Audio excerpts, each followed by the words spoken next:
Alright, so I'm splitting this blunt up. I'm finna roll a blunt. And basically, I guess I came on here today just to talk about life. I'm still using this as a little diary. It may eventually, because I started doing a podcast with the homegirl. Shout out to Treetop Radio LA. Check them out on Instagram. I'm basically on here just to talk some shit. Just because I seen I ain't posted nothing in a year, 2 years. I post at least something every year. Life changing since the last post. I still don't know how to deal with women, and I'm starting to learn. Not that I don't know how to deal with them, because I know how to deal with them. It's just I don't know how to properly deal with them, I guess you could say, because I'm in another situation now. Like, so the girl that I was with, that I talk about in the last ones, that's my baby mama now, and now I got a new girlfriend, on and off again girlfriend, that I be going through the same type shit I was going through with my baby mama, with the on and off shit. And so I'm starting to realize it's me. Some of it is me, at least. Some of it is definitely them. It takes two to tango. But some of it is me. And what the problem is, that originally, at least, I thought the problem was I didn't know where I was going in life, which is a big problem for a lot of people in relationships. Like, it's important for us to realize that before you get in a relationship, you should know kind of what your plan is with life. I'm not saying that you got to have everything together, or have it all together, put together, have all your money, be financially stable, even though you should be financially stable before getting in a relationship. But because it costs to be in a relationship on both sides, though. I'm so over the, oh, a nigga should pay for everything and this and whoop. And I usually don't deal with that shit. But my current girl, she kind of feels that way. She used to niggas doing shit for her. And I'm not saying that my baby mama wasn't, or that girls before her wasn't. But it's just, I'm used to girls doing for me, but also I never had shit. Like, I ain't have shit to give them. I didn't have shit for them to see me like, oh, it looked like this nigga got something going on. He got bread. Let me get something out of him. I was never that person. You know what I'm saying? So now when I met this new girl, I had a job. I had been working for a little bit. I had a little stack of money saved up. Now all that is gone. Again, I spent, life happens. I started 2 businesses. Actually, I got 3 businesses now. I just started this rug business. Shout out to me. So tap in with South Central Rugs on Instagram. I still got my elote business.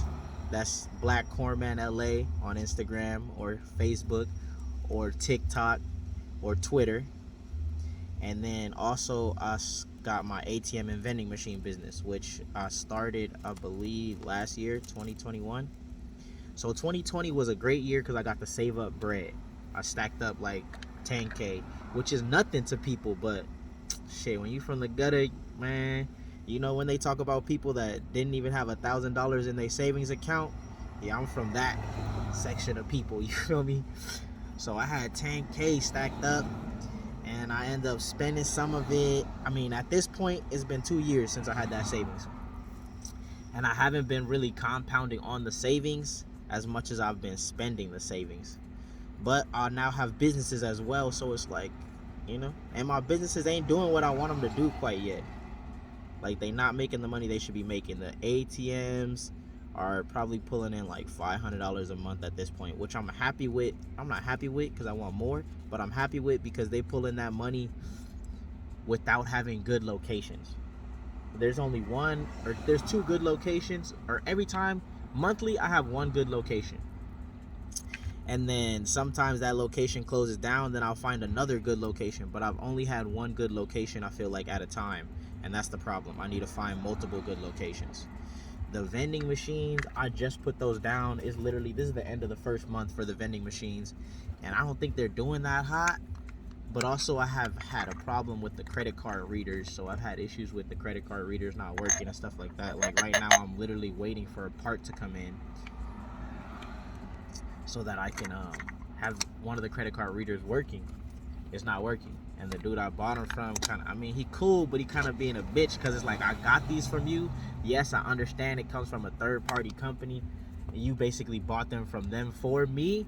But knowing that you're a big vending machine business, I know you probably just had these in the back, so you bought these for you, and if it don't work, you should call in and replace it. But whatever. So I called in. I got a replacement coming for the vending machine card reader, but the problem is actually the wire, the extension wire. and they don't have any more of the extension wires. And so the location is like, oh, and the location's a Young Cat too. It's a gym. And I mean, shout out to him for giving me the opportunity to put a fucking vending machine there. You know, that's the start of me and my vending machine ventures. I've been trying to get into vending machines for a minute. Well, at least the 2 years. And in the first year I had bought 4 machines, but fucking ended up having to sell them because I couldn't find a location. So shout out to the location for being a location. But he trying to be a little too much. He trying to be helpful, but without knowing information. So he's like, why don't you just get use another service? And he's telling me the credit card service he uses, but it's different. It's a vending machine. I need vending machine capable credit card services, not just a credit card service. Anyway, shit be happening, you know. So right now that 10K gone.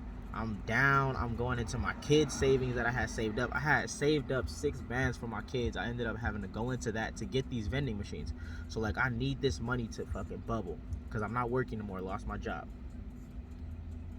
I had different jobs between that video and this video, but you know, the last one I had, I lost because I want to say just for being black, but it's because I came in late one day. I wasn't even late. I was there, but I was on the phone because I had been in a car crash. I'm just like on the phone. I'm like, I told my boss, who used to be cool but was acting like a bitch that day and really got me fired for that shit.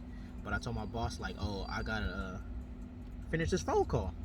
He like, oh, you see what time it is? And I get it because I work at a warehouse and a retail store. Well, I did. So they were loading up trucks. Like, he was having to work, and that's why he was saying for me to like come work. And I get that, cool. But if I'm telling you I gotta finish this phone call, I gotta finish this phone call. And he gonna say, oh, he was yelling at me, we got into a whole thing. And we didn't. I just literally told him like, I'm finishing this phone call and I'll be right with you type of shit. I may have raised my voice a little bit because that's the type of person I am. Like, you know, I speak like that. But it wasn't like no disrespectful shit. It was just kind of like, I'm on the phone, like, let me finish this phone call.